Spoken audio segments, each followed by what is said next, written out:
नमस्ते मित्रों, मैं डॉक्टर अवधेश विद्यालंकार संस्कृत पीयूषम में आपका स्वागत करता हूँ। छंदों की श्रृंखला में 3 और ऐसे छंद हैं जो छंद बिल्कुल मिलते जुलते लक्षण हैं और एक ही तरह से गाए जाते हैं। तो ऐसे 3 छंद हैं, इंद्र वज्रा, उपेंद्र वज्रा एवं उपजाति छंद। इन तीनों छंदों को मैं आपके बीच में लेकर के आया हूँ। इनका लक्षण, उदाहरण और क्या इनके जो हमें संस्कृत ग्रंथों में कुछ उदाहरण मिलते हैं वो भी आपके बीच में रखूंगा मैं। तो चलिए पहले इंद्र वज्रा पर बात कर लेते हैं, क्योंकि तीनों छंद जो हैं बहुत मामूली सा अंतर है।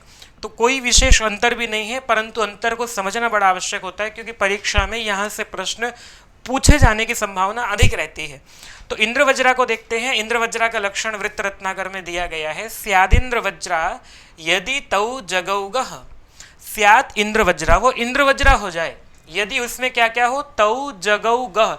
ये समवृत्त के सारे अभी तक जो मैं वीडियो आपके सामने रखी है मैंने, समवृत्त के उदाहरण है जहां पर पूरा का पूरा वृत्त जो है वो सम रहता है, चारों पाद एक ही जैसे रहते हैं। तो एक पाद का ही लक्षण इसमें किया जाता है। तो इंद्र वज्रा वो होता है जिसमें तौ का अर्थ होता है 2 बार तगण आ जाए और जगौ, जगण आ जाए, और गौ गह मतलब है गुरु, गुरु जो है वो 2 बार आ जाए। तो ये आपके सामने इसका लक्षण रहा। और गाते कैसे हैं, इसकी पंक्ति भी संस्कृत में जो इसकी व्याख्या मिलती है हमें, यत्र तगणौ द्वौ जगणौ, तगणौ द्वौ जगणौ जगणो गुरु च तद्वृत्तम इंद्रवज्रा नाम है। तो ये आपके इसका स्पष्टीकरण हो जाता है। 11 वर्ण इसमें होते हैं। ठीक है, इसको गाया कैसे जाता है वो हम लोग देख लेते हैं। पहले गाने से पहले एक बार घटा के भी देख लेते हैं कि लक्षण जो है वो स्वयं में घट भी रहा है नहीं। तगण में जो है आदि के 2 गुरु होते हैं, फिर लघु होता है। तो स्या जो है वो दीर्घ हो गया है। और इंद्र में देखो, इंद्र वज्रा दी से आगे जो है वो संयोग आ रहा है, तो ये भी दीर्घ हो जाएगा। और इंद्र ये फिर लघु हो जाएगा। वज्रा, वज्रा, हाँ, आगे संयोग होने के कारण ये दीर्घ हो जाएगा। वज्रा, जरा जो है दीर्घ है और यह लघु है, तो यहाँ तक पूरा हो गया। और दितौज, दितौज में देखते हैं आप, ये लघु है और तौ जो है वो दीर्घ हो जा रहा है, ज लघु हो जा रहा है। फिर गौ जो है वो गुरु है और विसर्ग वाला जो है ये भी गुरु है। इस तरह से लक्षण अपने आप में पूरा घटना चाहिए, ये नियम हमें सबसे पहले देख लेना चाहिए। तो गाया कैसे जाता है इसको, बहुत अच्छा गाया जाता है और सब इसको जानते भी हैं कैसे गाया जाता है। स्यादिंद्र वज्रा यदि तौ जगौगः। तो इसका जो उदाहरण है वो अर्थो ही कन्या परकीय एवं अभिज्ञान शाकुंतलम से आपको सबको ये कंठस्थ होगा, ये वाला श्लोक। तो कणु उसमें कहते हैं अपनी शकुंतला को लेकर के, अर्थो ही कन्या परकीय एवं तामद्य संप्रेष्य परिग्रहीतुः जातो ममायं विशदः प्रकामं प्रत्यर्पितन्यासैवान्तरात्मा।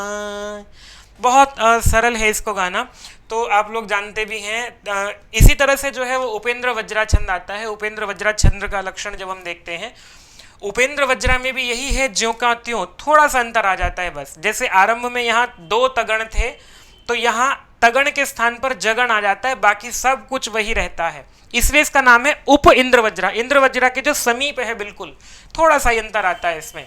और देखो क्या अंतर आता है, उपेंद्र वज्रा जत जास ततो गौ, ज त जगण तगण और फिर जह जगण आएगा, फिर ततो गौ, 2 बार जो है वो गुरु आता है। उसके बाद यत्र जगण तगण जगणा, जगण तगण जगणा 3 जो है ये गण होंगे। द्वौ गुरु च, 2 गुरु होते हैं। तद्वृत्तम उपेंद्र वज्रा नाम है। वही 11 वर्ण होते हैं चारों के चारों पादों में। अब इसमें आप देखो, एक बार यहाँ देखो, जगण तगण तो हमने देख लिया था, सारा का सारा घट भी रहा है, जो कंत्यो घटता ही है इसमें। यहाँ तगण और जगण में क्या अंतर है, तगण में यहाँ भी लघु दीर्घ गुरु और लघु है, यहाँ भी गुरु लघु है। एक बार इसको सबको इरेज कर देते हैं तब बताते हैं। तो जगण तगण में केवल इतना अंतर है, बाद में तो दोनों में ही दीर्घ और लघु है, बस यहाँ आरंभ में दीर्घ है और यहाँ लघु है। तो इंद्र वज्रा और उपेंद्र वज्रा में सिर्फ पहले जो अक्षर है उसमें अंतर आता है। यहाँ उपेंद्र वज्रा में ये लघु हो जाएगा और इंद्र वज्रा में ये दीर्घ हो जाएगा। बस इतना अंतर आता है, और कोई अंतर नहीं है, ज्यों का त्यों होता है। पहली पंक्ति जो है हमारी, जो उसमें यदि लघु है,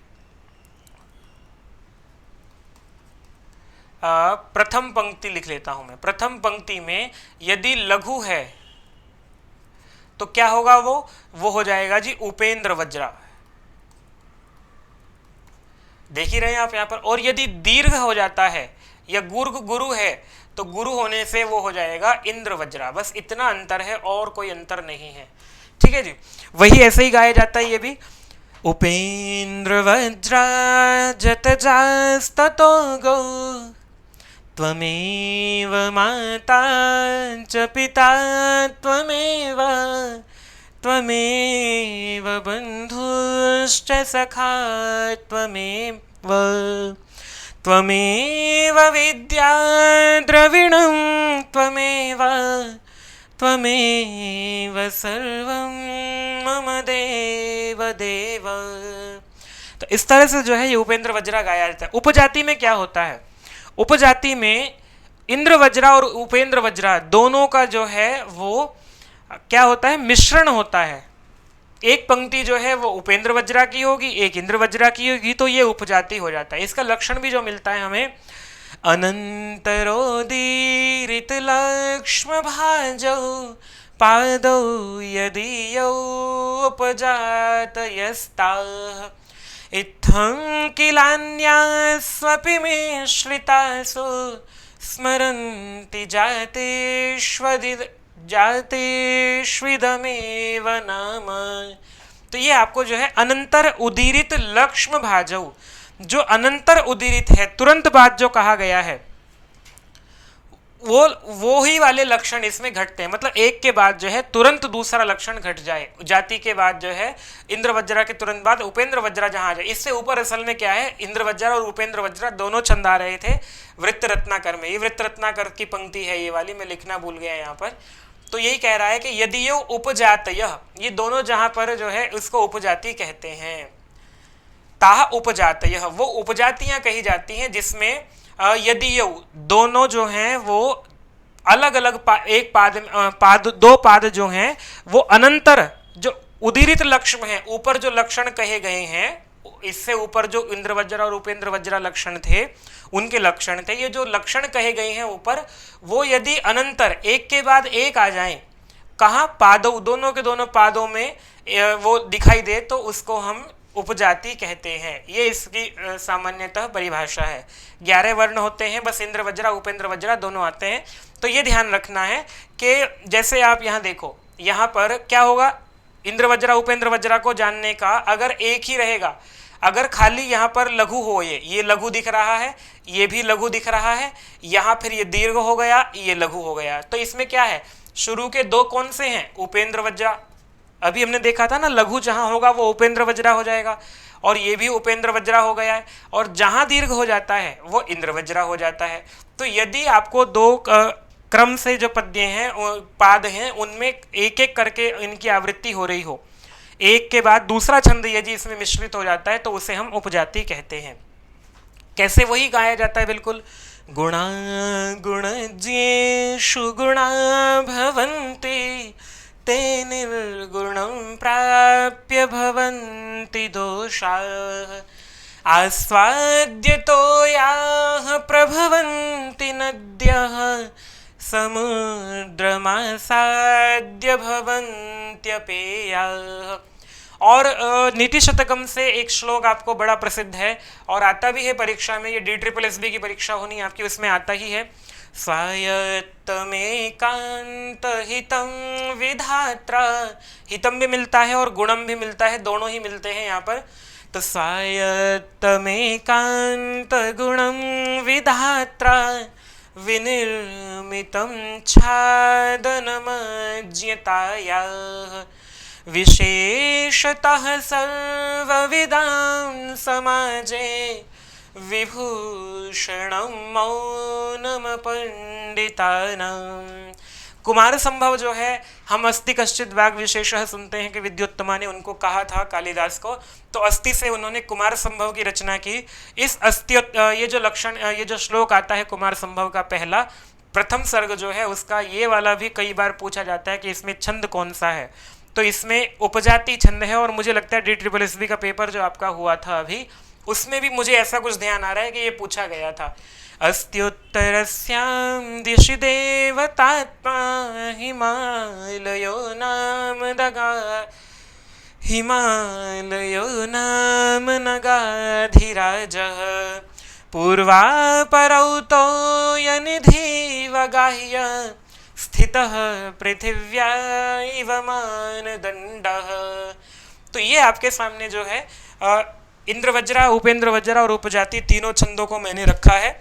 मेरा ये अपना स्वल्प सा प्रयास है और मुझसे बहुत सारी त्रुटियां हो ही जाती हैं। मैं ये आपसे भी निवेदन करूंगा कि जो भी आपको लगे कि त्रुटि हो गई है उसे मुझे संकेत कर दीजिएगा। इसमें जो कुछ भी अच्छा है वो गुरुजनों की देन है। मेरी जो इसमें जो भी इसमें कोई त्रुटि है वो मेरी ओर से हो रही है, तो उसको मुझे आप लोग यदि सूचित कर देंगे, मैं प्रयास करूंगा उसको सुधार करने का। और आप लोग भी इसको बहुत अधिक से अधिक प्रचारित कीजिएगा, प्रसारित कीजिएगा। मुझे प्रचारित प्रसारित मत कीजिएगा, संस्कृत को प्रचारित प्रसारित कीजिएगा। इन छंदों को कैसे गाया जाता है, इस छोटे से प्रयास को हम आपके बीच में लेकर के आए हैं। ठीक लगता है तो ये अंगूठा दबा करके आप हमें लाइक कर सकते हैं। अगर गलत लगता है कि नहीं प्रयास में कमी है, करना चाहिए, तो डिसलाइक का ऑप्शन भी रहता है। कमेंट कर दीजिएगा वीडियो पर क्या लगा आपको, शेयर कर दीजिएगा। सब्सक्राइब करेंगे तो सूचनाएं आपको हमारी पूरी मिलती रहेंगी। और किन विषयों पर आप हमसे चाहते हैं कि हम आपके बीच में वो विषय रखें, बहुत सरल रखने का प्रयास किया जा रहा है। इसी कारण से समय भी लगता है, नहीं तो ये विषय बहुत जल्दी बताने के हैं, परंतु ये रहता है कि कोई विषय जरा सा त्रुटि ना हो जाए, उसको देख करके पूरी तरह से प्रामाणिकता के साथ आपके बीच में रखने का प्रयास किया जाता है।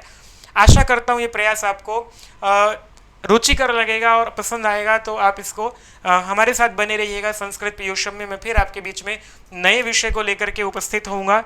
तब तक के लिए जयतु संस्कृतम, जयतु भारतम। सर्वेभ्यो नमः।